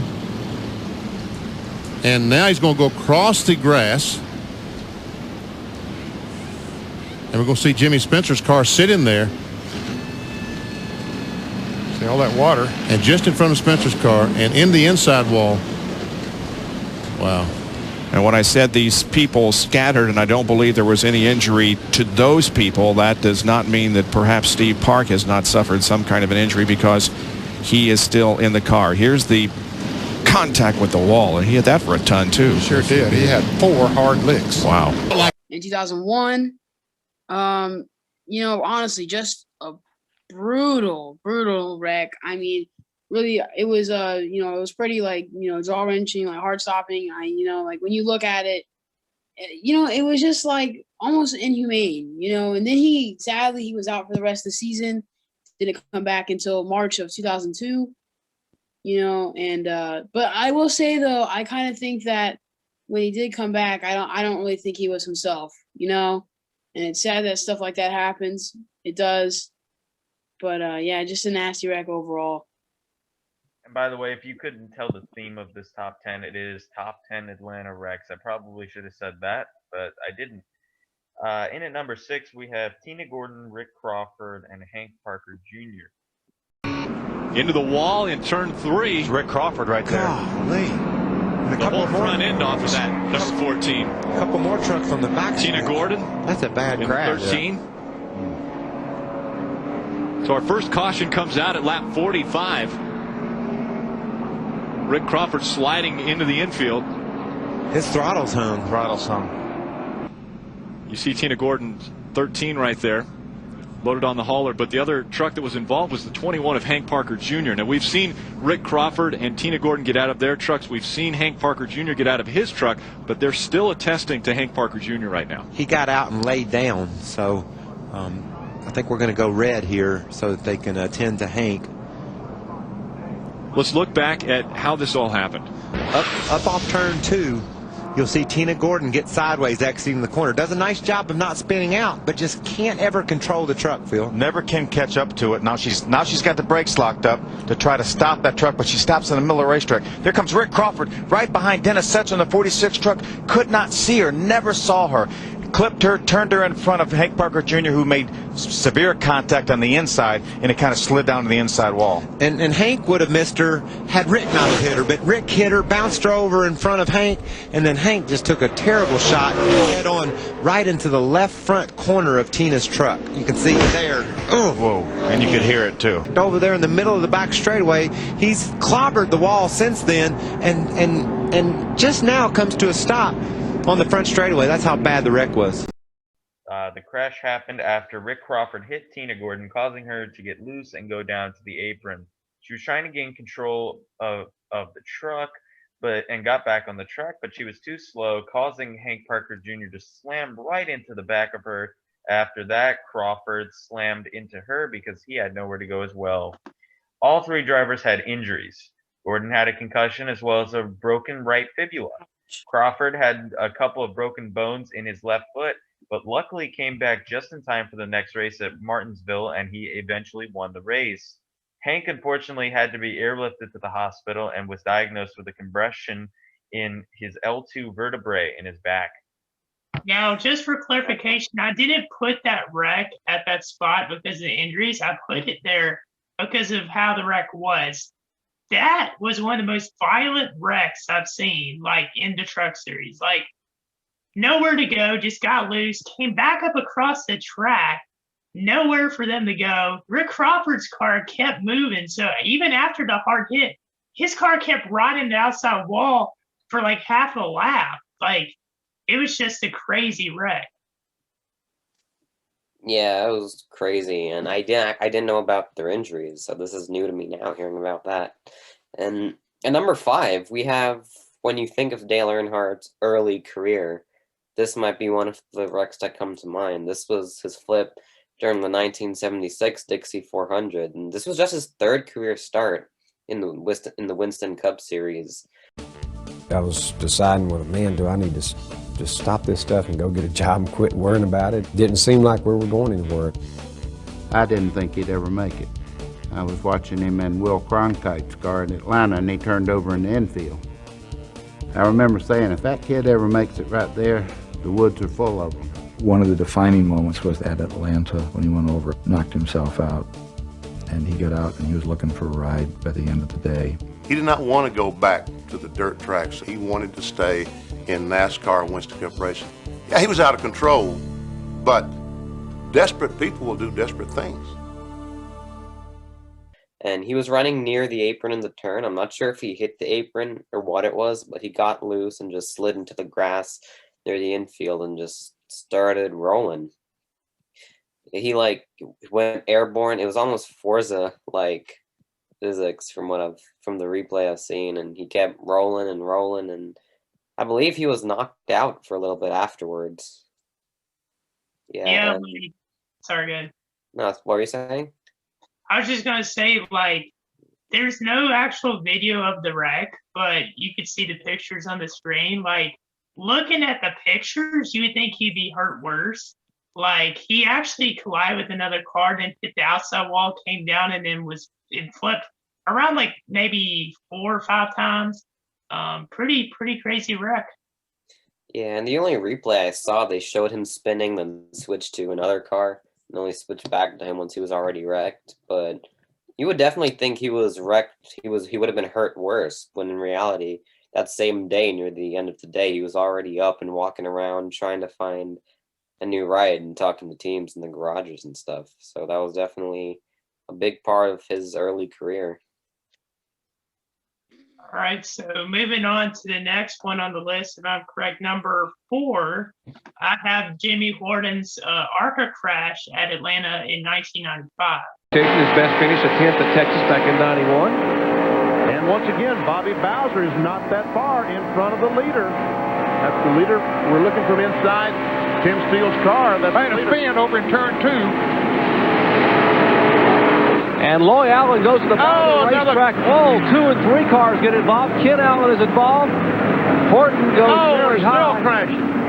Oh, my goodness. That's heavy contact, heavy impact out of turn 2. One car is spinning, and 2 or 3 trying to stop that, and it was just almost full speed impact. Yeah, there was a white car that was just, it was sort of an innocent spin, but then a bunch of cars, yeah, that white car right there, that car number 62, Kurt Dickey spun, and it's sort of a lazy spin as he came off of turn 2, and there was a bunch of cars that came up behind him, and they started hitting each other. They started slowing down. It was a chain reaction type of a deal, and it got messy. And there's Hillenberg came through very cleanly, but Benny, the Horton car took one whale of a lick. And this guy right here, Ed Dixon, this summer in a sprint car, broke his right arm severely, crushed the bone.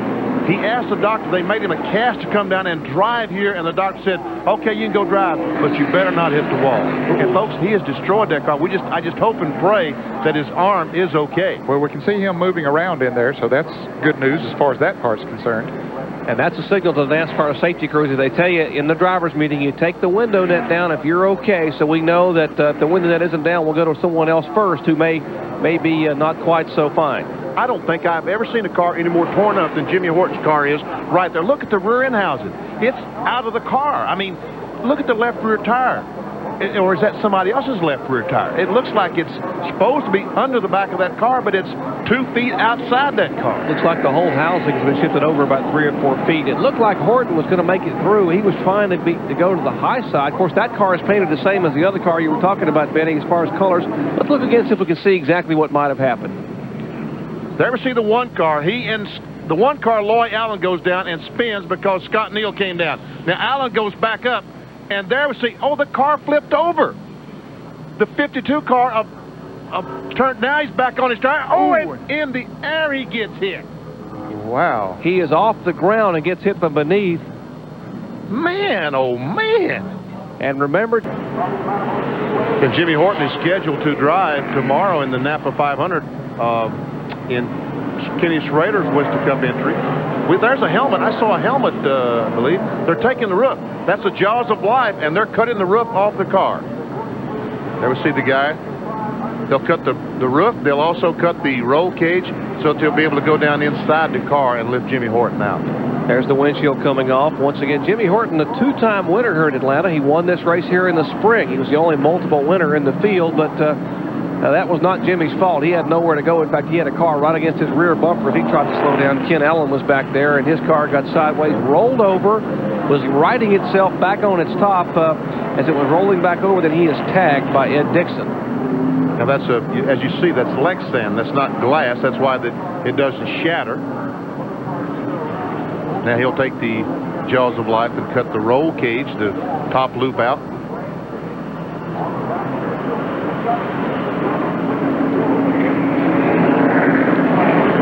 That was big time, wasn't it? Yes, it was. It was really a hard crash. So recapping once again, Kurt Dickey's Pontiac spinning over in lap 2. Canadian, his first super speedway. And then it all broke loose behind him. Here's real time.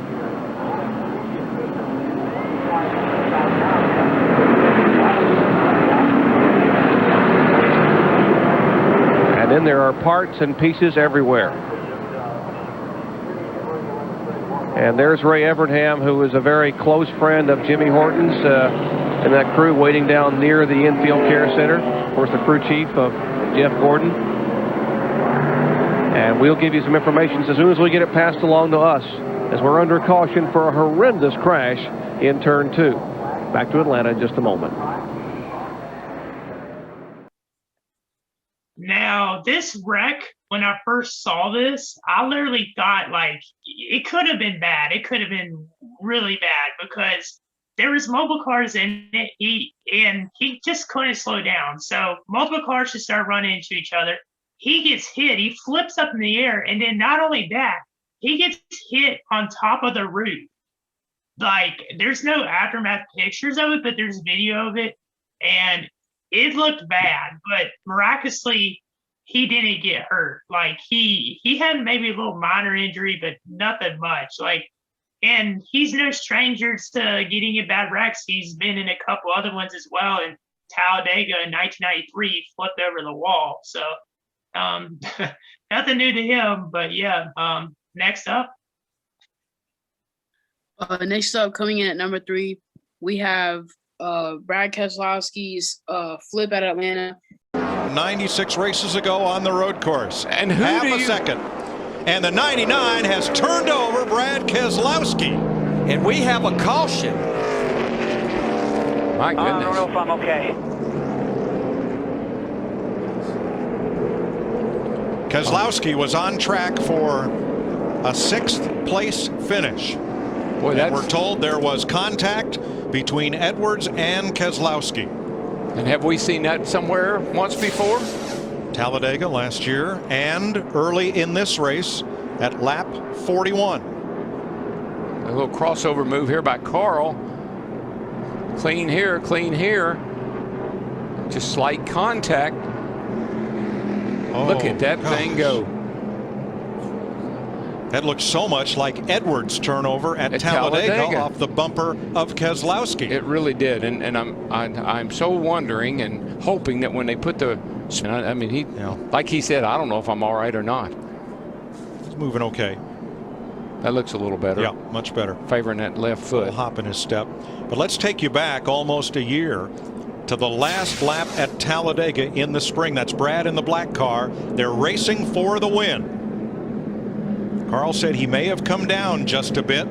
Brad held his line to keep from going over the yellow line. Ryan Newman gets wrecked, and Edwards flies into the fence.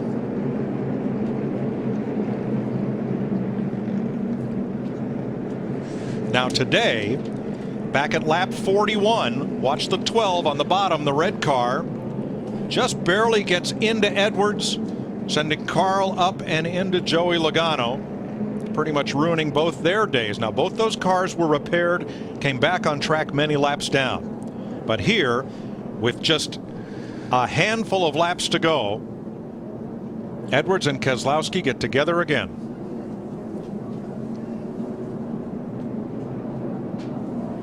All the flaps came open. The cowl flaps came open below the windshield. The roof flaps came open. I think if you just, you know, we didn't know this, had no way of knowing this until these cars started getting airborne like that. That rear wing sticking out behind the car so far. I know they say they tested it and they can't really verify that, but it sure looked. Cars today, really proud of the 12 team. Everybody on the Mopar 12 Dodge Charger. A lot to be proud of back home in the shop.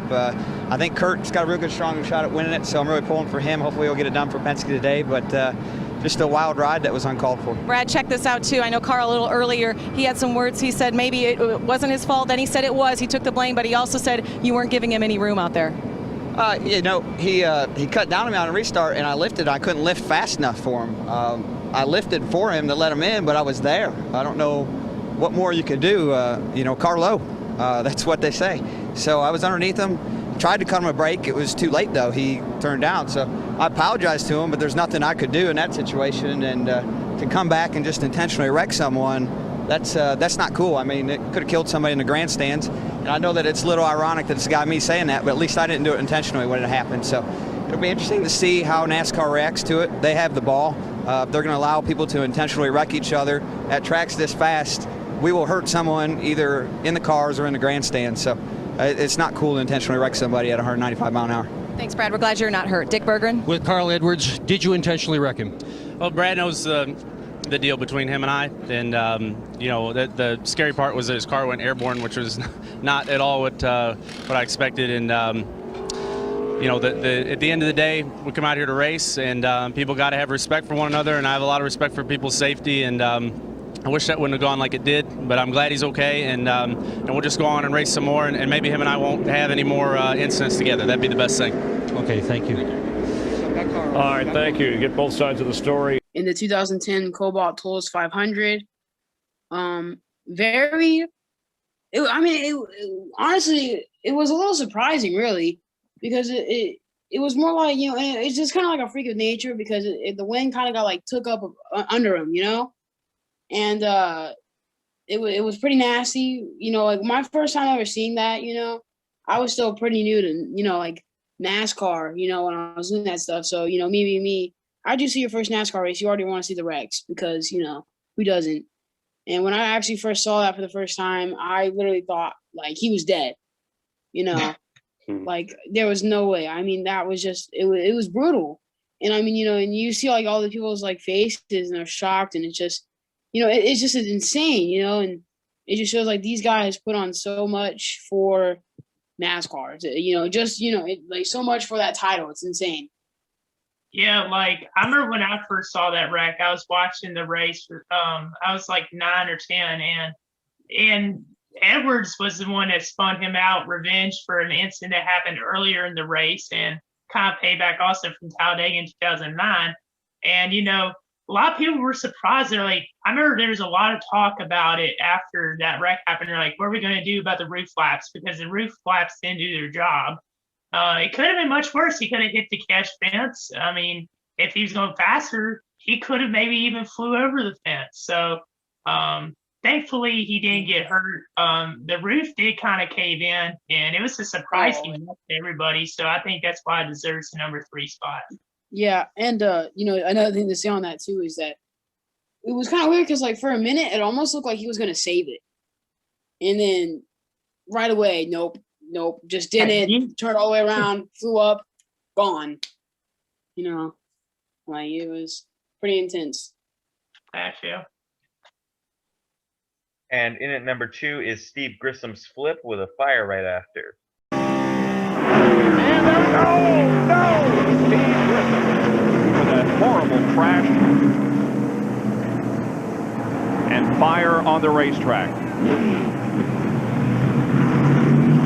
It's knocked the gas tank out of the 41 car. That's what we see blazing over there. I think the gas tank is over against the wall.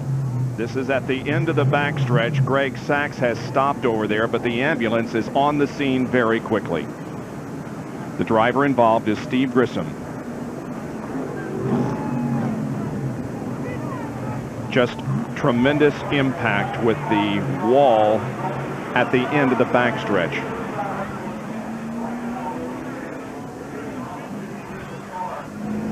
That is not where he made contact with the wall, but I think that would be the gas tank, folks. I think it, have to wait and see. Yeah. There's not much you can say at this point except let's just hope and pray that Steve Grissom is okay. The fire crew also quickly on the scene. They have that fire extinguished already. You can see the angle of the wall there at the end of the backstretch. Here is a replay. And we see him back at the very end of the screen. Right there. Right there is the white car. And Spencer sideways, and Steve Grissom trying to dodge Spencer. Just all of a sudden, boom, and look at the car go up in the air. That's the Mike Skinner car. Yep. Mike Skinner and Steve Grissom trying to dodge Skinner. I mean, the 23 car of Spencer. And look, there's the gas tank. Yes. Hang on a second, I'll show you this gas tank, folks, as it goes across the racetrack. Right up there is the gas tank. And it makes contact, it impacts the wall and then splits open, and the fire begins. I think other cars will go through there and the exhaust is going to ignite. There we see that car, that's Mike Wallace's Spam car, goes through the gasoline and ignites it as it goes through. And there is Kenny Wallace as he goes through also. May have made contact there with Grissom's car as it still has not stopped rolling or pirouetting. And the wall just, and there is where Grissom made contact with that inside wall, and it split it right in two in several places. Yeah, I mean, there's no back of the car. It's completely gone. The Kodiak Chevrolet's just gone. They do now have the car righted, and we'll put it on the rollback and drag it back to the garage area. Grissom's car slid into the wall and flipped right over on its roof.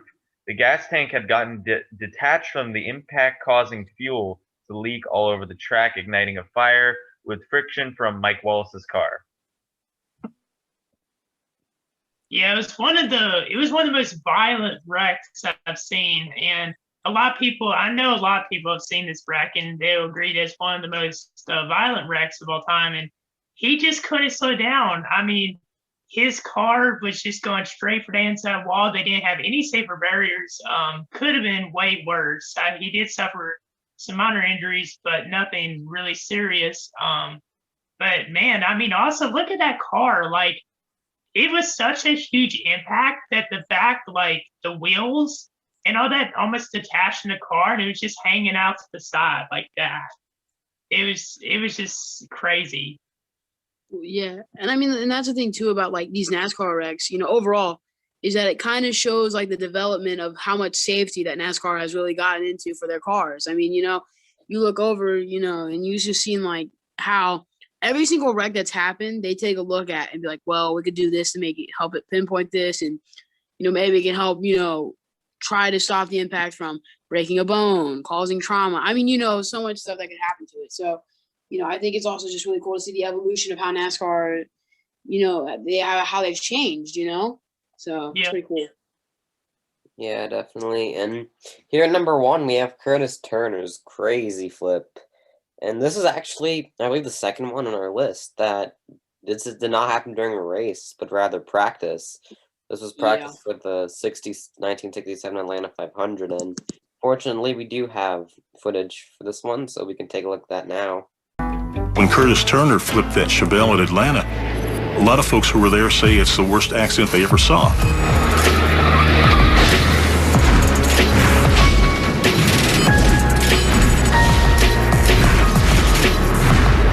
No, I was there, and the car was just torn to smithers. And Curtis never got a scratch out of that. So Smokey. But yeah, that was a pretty crazy wreck. We can see him coming out of turn 4, right from pit wall, and he just barely hit the retaining wall, and that just sent him sideways up on his side and slid down a bit and just barrel rolling. And I thought he was barrel rolling pretty fast the first time I saw it, and then right at pit wall, he just went twice the speed of barrel rolling and ended up landing on his roof.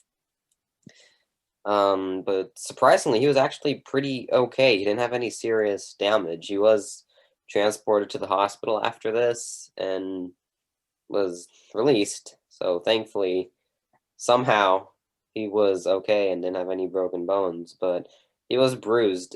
Here's a quote that he actually said. He says, "I have so many bruises I can't find a place to lay on to sleep at night." So he didn't walk away completely unscratched, but for what it was, I'm surprised he didn't have broken bones or anything. Definitely. I mean, comment down below how many times you think he flipped. I mean, I would say he flipped at least maybe 8, 9, 10 times. And I'm surprised, especially with the way the car was built, that the roof didn't dent in. Like, I felt like it deserved the number 1 spot because not everyone knows about this wreck, and I feel like it was just insane. So that's why I put it at number 1. And finally, to close out the episode, we are going to do our picks for the 3 series races at Atlanta this weekend. So the Leeches are in the lower series, so I will go with the Leeches. So to start with trucks, I'll go with Kyle Busch. Not a bad pick. I have to agree with that. But go ahead. I'm gonna go Kyle Busch as well. I think that it's just one of his, it's one of those races, and he's coming back in the trucks, to probably show another dominant run. So I think Kyle Busch will also be winning this. Yeah, I gotta go Kyle Busch. I want to go with y'all, right? But I haven't got a pick right this year, and I think that's a solid pick.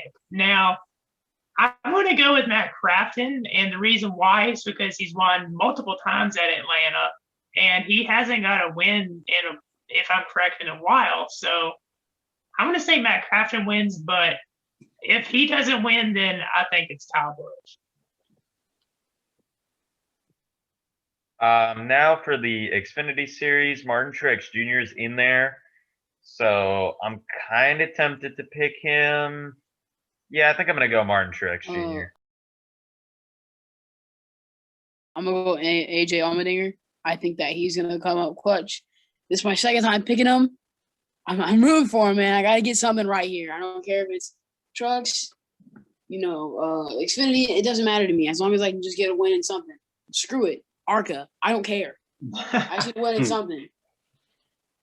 Yeah, I'm going to go. I mean, I would go with Truex, but I'm going to say Justin Allgaier could get it done this week.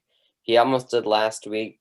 I was hoping for that caution back in the Xfinity race when they were all going into the wall at the end, because I felt like Allgaier could have won. So I'm picking him this week. He's starting 6th, so I think he could hold on. And finally, for the Cup Series. Hold on a second. I didn't get to make my pick.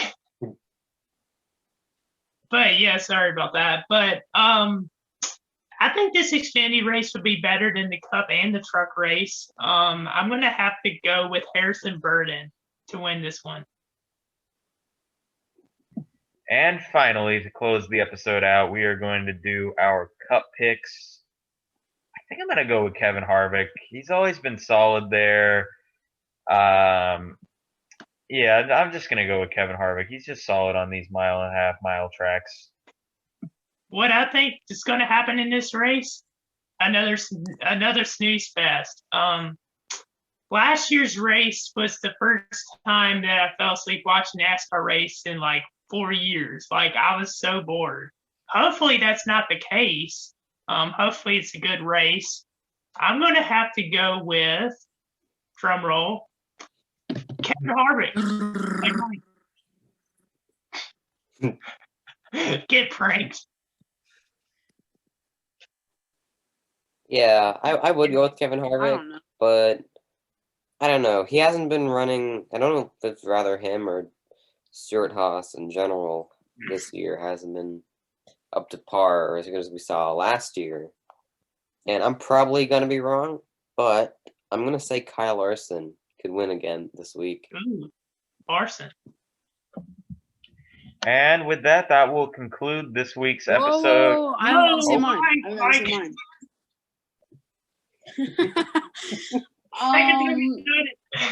You know, so here's my thing. If I think Kyle Busch is winning in trucks, I also think he's going to win in Cup Series. So that's what I'm going with. Okay, sorry for screwing up there. With that, that will conclude this week's episode. Thank you guys so much for watching. Comment, like, and subscribe. Join our Discord server. Join our fantasy league. We will see you guys in the next episode. Peace.